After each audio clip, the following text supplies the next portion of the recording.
Welcome to Life Hacks with Renaisense. Namanje is here. Good morning to you. Good morning. How's the morning? It's cold. It is very cold today. Yeah. Yeah, but I think we needed a break from the heat. Yeah. So, Namanje, today we discuss shame, especially as it pertains to men. Yeah. So, to start, just help us define what shame is. Shame is a feeling, beyond feeling bad. So there's a difference between guilt and shame, and most people don't know the distinction. Okay. Guilt is when you feel bad about doing something. So it's an internalized anger towards yourself because you broke a moral code, or you did something that went against society or what you value. Okay. Shame, on the other hand, is feeling beyond that guilt. It's telling yourself, I am inherently a bad person. I'm inherently unlovable. Nothing is good about me. That's what shame is. Shame goes beyond just feeling bad about an action that you may have done.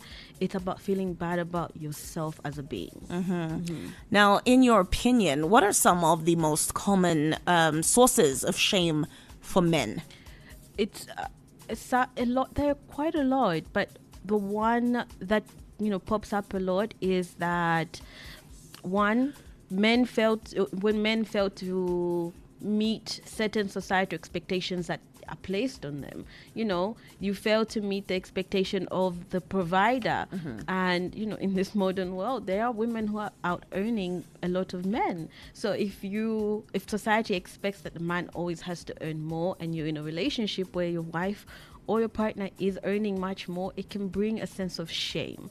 It could also be coming from, your physique. Unlike women, most women will have shame around their body, how they look.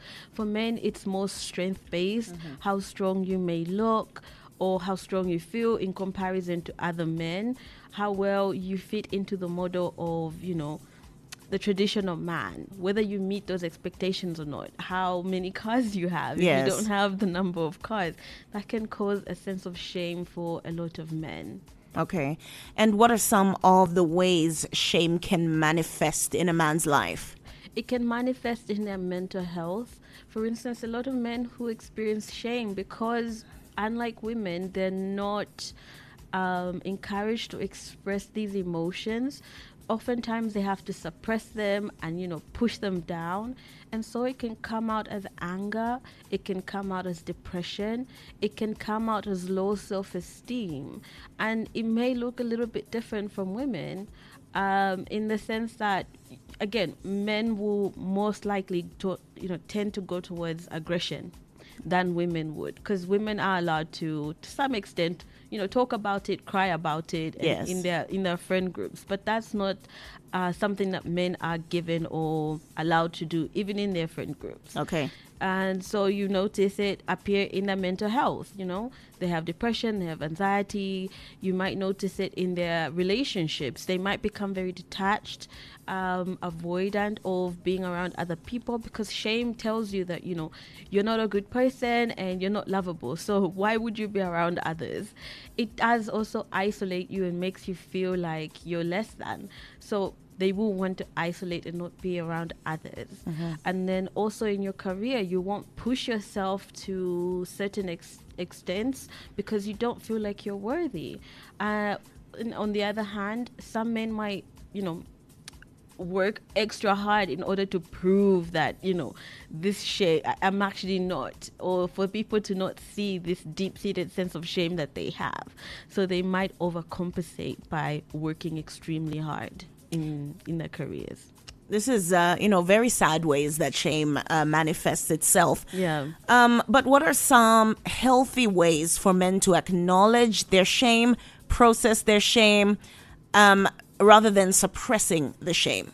Yeah, just like you've mentioned, acknowledging it, naming it.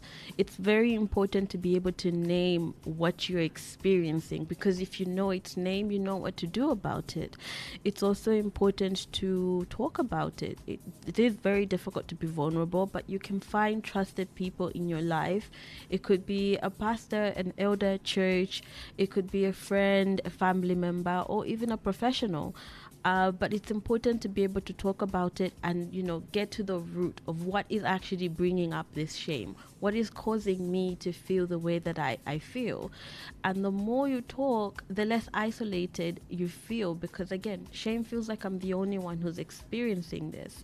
But if you talk to other people, they'll allow you to see that, oh, actually, I've experienced this as well. Yes. Or, I know someone who's gone through this. And then you don't feel so alone. Yeah, it is. You don't feel so alone, and you realize that this is a common phenomenon. You're not the only one who's going through such a difficult experience. Okay.